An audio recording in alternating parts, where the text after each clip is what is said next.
Nehemiah 2 and 19. Reading from the NIV, it reads thusly: But when Sanballat the Horonite and Tobiah the Ammonite, official of Geshem the Arab, heard about it, they mocked and ridiculed us. "What is this you are doing?" they asked. "Are you rebelling against the king?"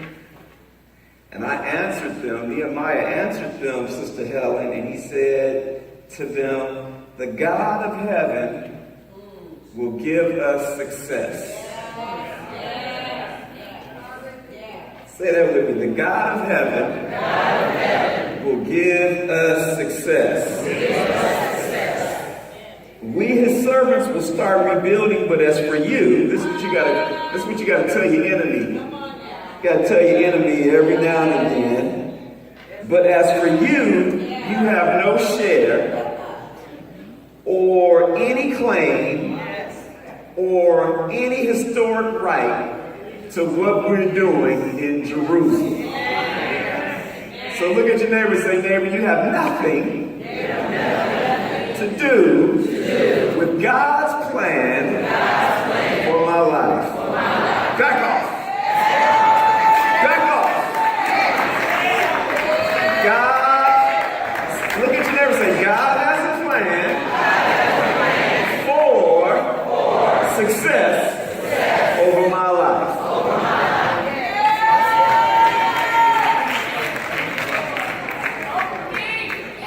You may be seated.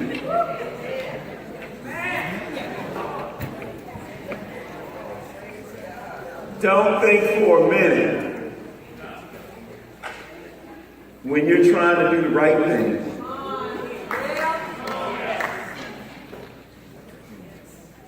that you're not going to have people that are envious,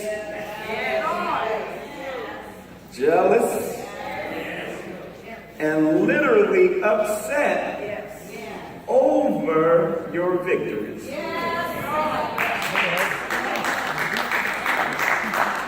I need you to listen to me today, because it's going to help you. It's going to help some of you.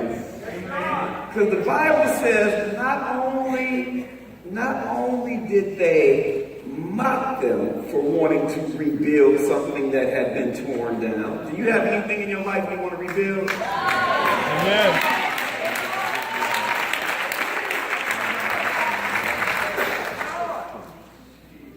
Do you have anything in your life you want to build? Have you noticed that whenever your plans don't line up to the plans of your circle of influence or your peer group, they do one thing. They begin to mock you and ridicule you for your vision to success. And the strangest thing about it is that they have no idea what God has planted in you. Sometimes it takes a long time, even for your family to realize, or your friends, or your peer group, or your circle of influence. It takes them a long time to realize that maybe there's something special about you. But you should not allow that to stop you from claiming that God has planted and imparted some success already inside of you. You don't have to say amen or not, but I want you to know that when you are on the road to success, there are going to be some naysayers. The Bible says that they mocked them. What does that mean? It means that they literally begin to tease them and laugh at them in a scornful and contemptuous way. That means they were looking at them on the wall while they were building and saying, "You fools, what makes you think that the king is going to allow you to come back to Jerusalem after you've been in exile? What makes you think he's going to allow you to come back and rebuild a wall that will allow you to build up your defense?" Somebody say, "What my God has for me don't have nothing to to do with you.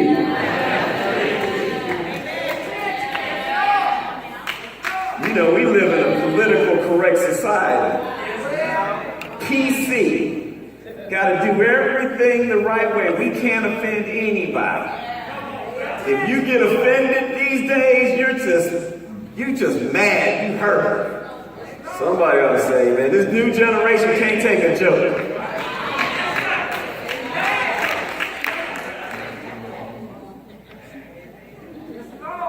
Can't take being laughed at.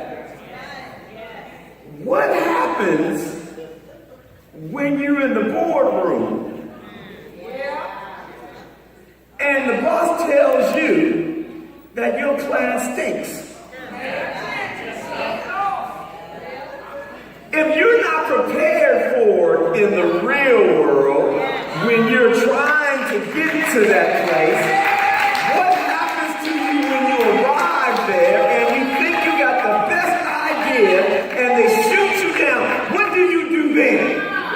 Because you can't handle ridicule, you can't handle being mocked, you can't handle being talked about, then how do you believe that you're going to ever obtain your goals and your objection in life just because somebody tells you the first time that you're wrong?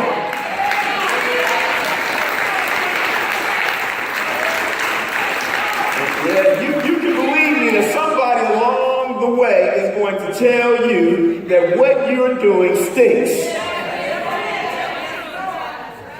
That's the real world. And they don't have to apologize to you when you're at work.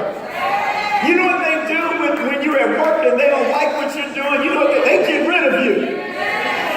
So if you have not developed tough skin up to that point, I don't know what's going to happen to you. You have people killing themselves on Facebook. Because society is saying nobody can handle any ridicule. Well, that's not the real world. You're going to meet people in your life.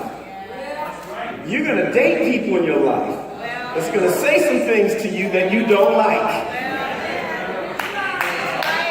Anybody been there? Because when you're in love, somebody say love, or no, some of you saying lust. When you're in love, the people, Brother Nathalio, who you love or lust for the most are the ones that hurt you the most. That kind of love cuts you to the core. Dr. Donna, when she says something to me, it can cut me to the core.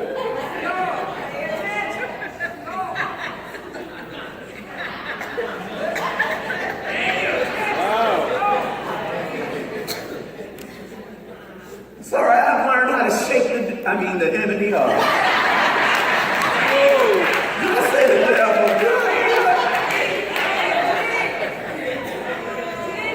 Imani, did I say the devil or did I say the the enemy?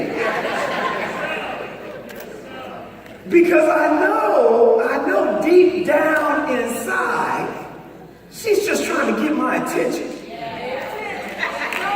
See, sooner or later, you gotta learn how to turn some of that stuff around. And if you get ridiculed, young people, you need to hear this. If you get ridiculed, if you get mocked, if you get talked about, maybe it's just your enemy sharpening up your blade.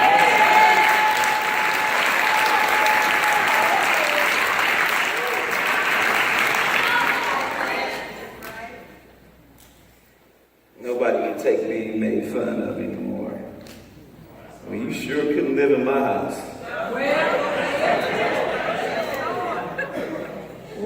Because we gonna play the dozens from the time you wake up in the morning to the time you go to bed at night. Little Zach know how to play the dozens. He's 5 years old.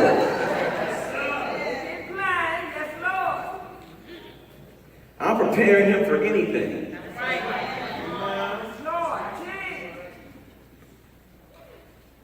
Brother Nathalio, he's over.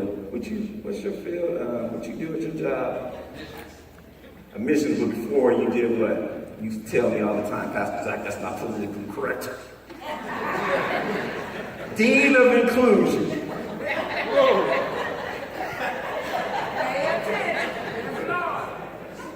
He used to always, after church, he'd call me up and Pastor Zach, woo, Pastor Zach, woo, Pastor Zach. I'm like, man, this ain't no school. This is not school where you guys have to deal with bullying. We never heard of bullying. If that was the case when we were growing up, then the principal was a bully.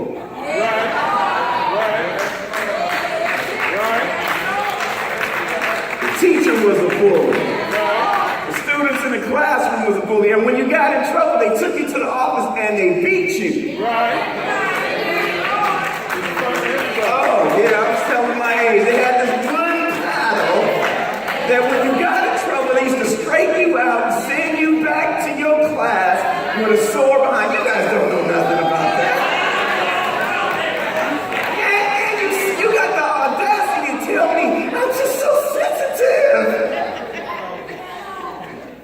And then, watch this, you got another beat down when you got home.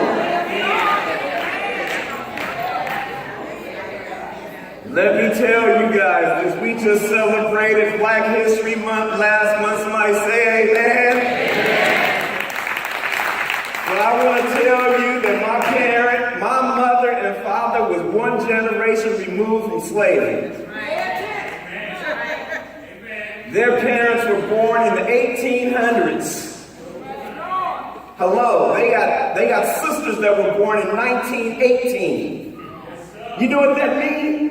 For kids who are growing up in a family that is one generation removed from slavery, they beat them out of you. And they didn't think it was wrong. Yeah, it was. Walking to school like this, it was wrong. Sensitive. We gotta learn how not to be so sensitive. When you come to church, church is not supposed to make you feel good every Sunday. It's supposed to correct you. It's supposed to give you instruction in righteousness, learning how to turn from your sinful ways back to the God that has declared that He loves you. Watch this, watch this. The steps, Psalms 37:23 says, the steps of a good man are ordered by the Lord, and He delights in His way. When God orders our steps, He will do 5 things for you. Look at your neighbor and say, He will do 5 things for you. 1, He will direct. 2, He will establish you. 3, He will confirm your appointment. And 4, He will appoint you and assign you. And number 5, He will give you confidence. Make certain that you can accomplish the things that you have set out to do. When God orders your steps, you are an overcomer. Does not matter if they mock you, ridicule you, talk about you. You have been ordained by God to do a good work. My steps are ordered.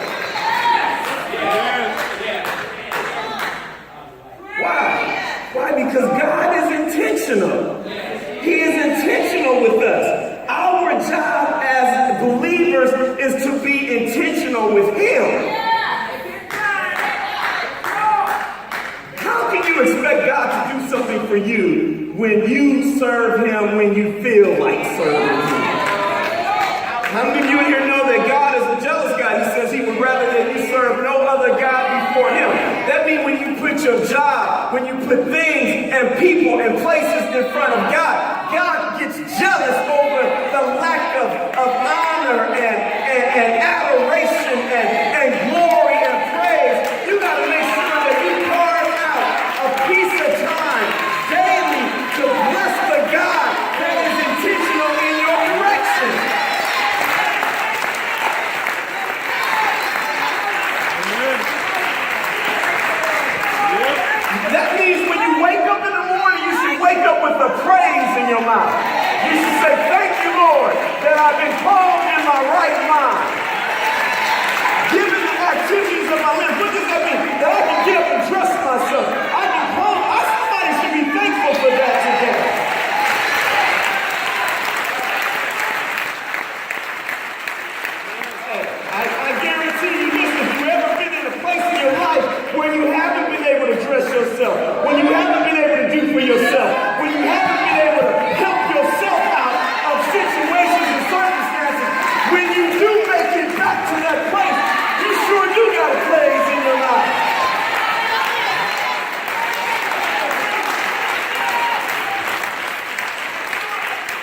Hebrews 2 says that if you do not become sluggish,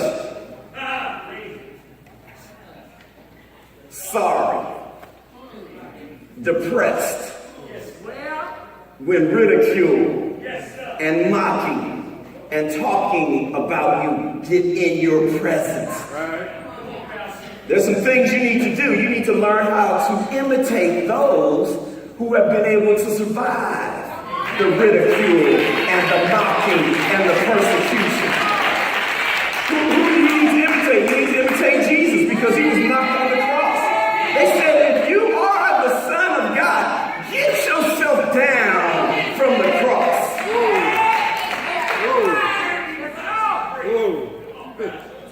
But imitate those who through faith and patience inherit the promises of God. Watch this. Watch this. You can write this down. Write this down. Follow leadership. Amen. Learn how to follow people who have successful stories or stories that lead from trials and tribulations to success. Because when you learn how to follow leadership, that means the people who are leading have not given up on hope. Nehemiah had faith to wait until it was his season. I said Nehemiah had faith to wait until it was his season or his time to act or to move. Nehemiah had faith to wait until it was his season or his time to act or move. What does that mean? Maybe right now is not your season. Have you ever thought about you might not be ready for what you think you're ready for?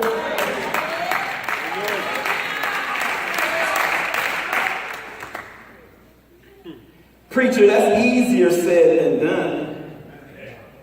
Some say, most of us in here will say, Brother Larry, it's hard waiting on God.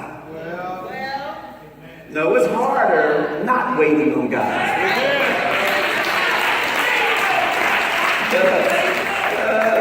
Look, most of us say sometimes in life we get really anxious and nervous and we start wondering what are we supposed to do next. Somebody say learn how to wait.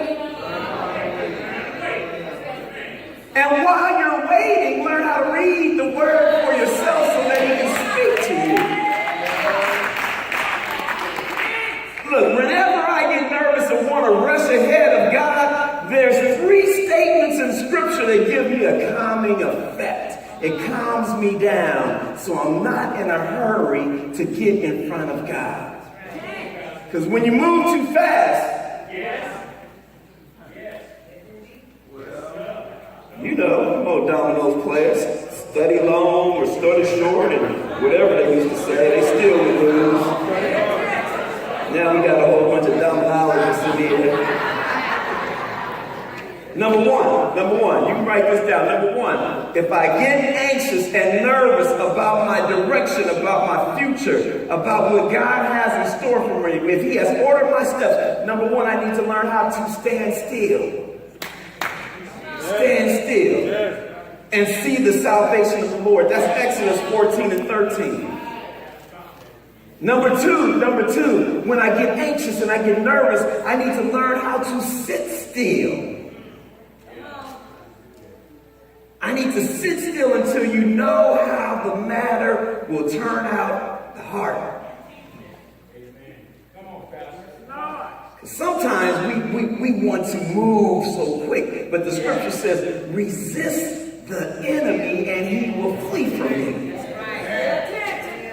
Somebody say, just sit down.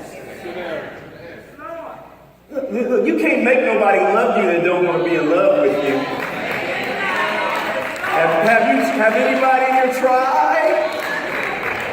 Look, I seen a couple hands go up and most of you in denial. No matter how many cards you sent, no matter how many restaurants you took them to, no matter how many flowers you gave them, it still didn't make them like you. Number 3, be still and know that I am God. Psalms 46 and 10. When you wait on the Lord in prayer, you are not wasting your time. You are investing in yourself. God is preparing both you and your circumstances so that his purposes will be accomplished through you. You see, God gets his glory through man, not through just the Bible, but he gets his glory through living testimonies. So when God has brought you out of financial ruin, you ought to let people know that it was nothing but the God that brought you out.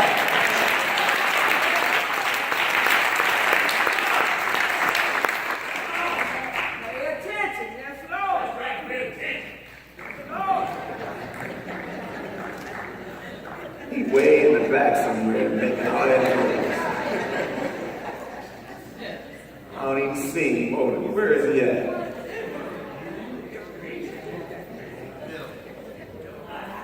Oh, there go the head. I see it right there. However, when the right time arrives for us to act by faith, we dare not delay.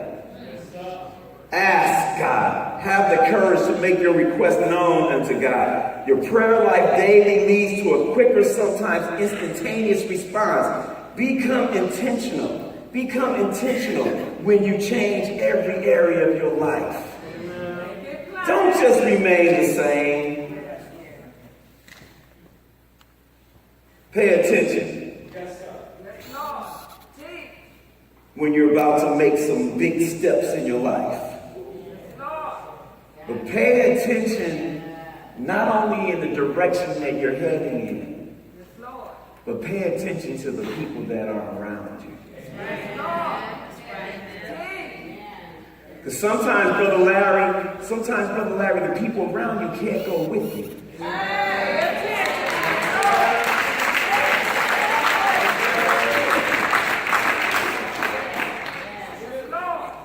And you got to ask yourself, is the weight worth carrying?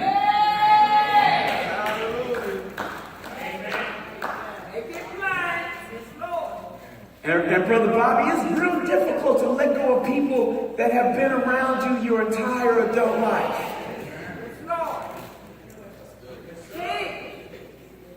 But guess what? Real men and real women learn how to make tough decisions.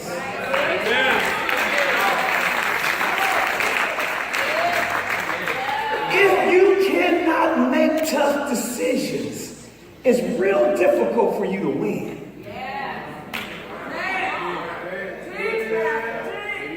We just don't get up every morning sharing this kind of information with one another. But the bottom line is that sometimes you just got to let them go and not look back. And I keep saying this. I've been saying this for the last 3 years. When you read the story of Lot and his wife, you know, they never ever mentioned her name. And I've been wondering for years, why is it that they never gave Lot's wife a name? He was a significant character in the Old Testament, but they didn't give him a name because they wanted you to know that you're going to come to a point in your life where you're going to be his wife. And instead of it being anonymous, put your name there. Because when God tells you to move and move forward and not look back, look, you better learn how to make a tough decision and start pressing ahead and leaving those things that are behind you.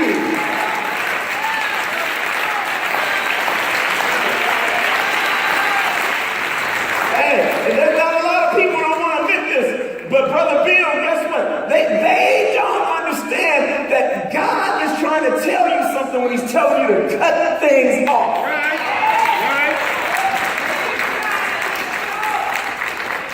Hey, Jesus gave a better example when the disciples were going by the fig tree and the fig tree didn't have any fruit on it. What did he do? He cursed the fig tree and died. Everybody knew it wasn't the fig tree season to bear any fruit. When are you going to move from where you are right now to where God wants you I want to say this one again to you. Ask yourself this question. Am I intentional about the God who is intentional about me? Thank you, Lord. You hear that, Brother Bill? Ask yourself, am I intentional about the God who is intentional about me? What are you saying, Pastor Zach? You can't get what God has in store for you when you treat him like a part-time. Right.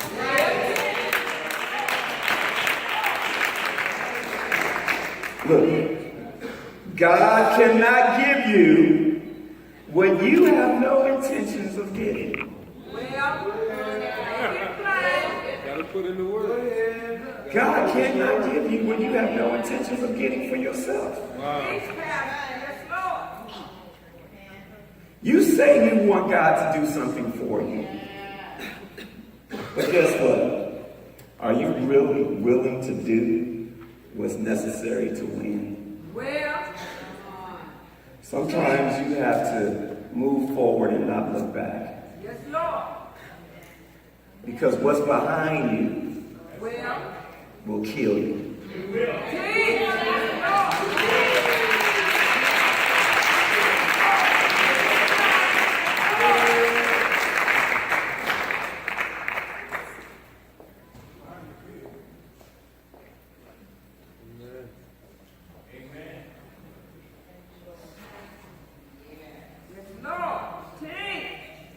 No better example than Lot, wife.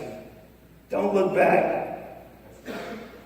Just keep looking ahead because I have something better in store for you.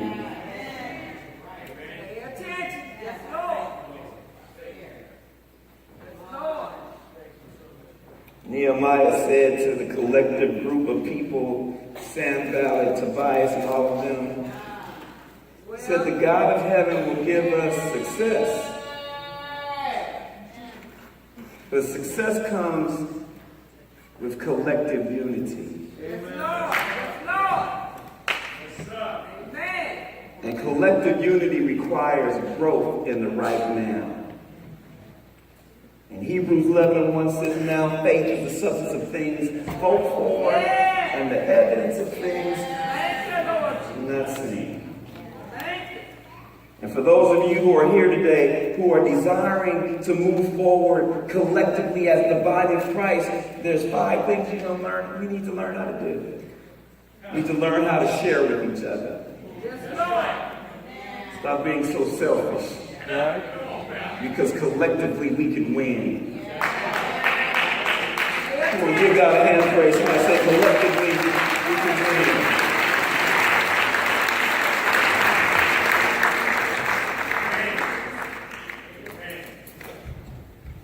Number 2, we need to learn how to work with each other. Stop saying that you cannot work with each other in the body of Christ and get over your hurt feelings about your past. Number 3, make sure that you're spending your resources with each other collectively so that we can win together. Number 4, learn how to forgive. Look at your neighbor and say, neighbor, learn how to forgive. And last but not least, encourage each other.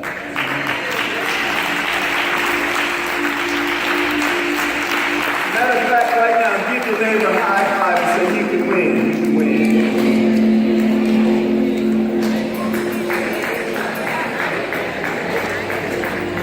Come on, everybody stand up. Come on, everybody stand up.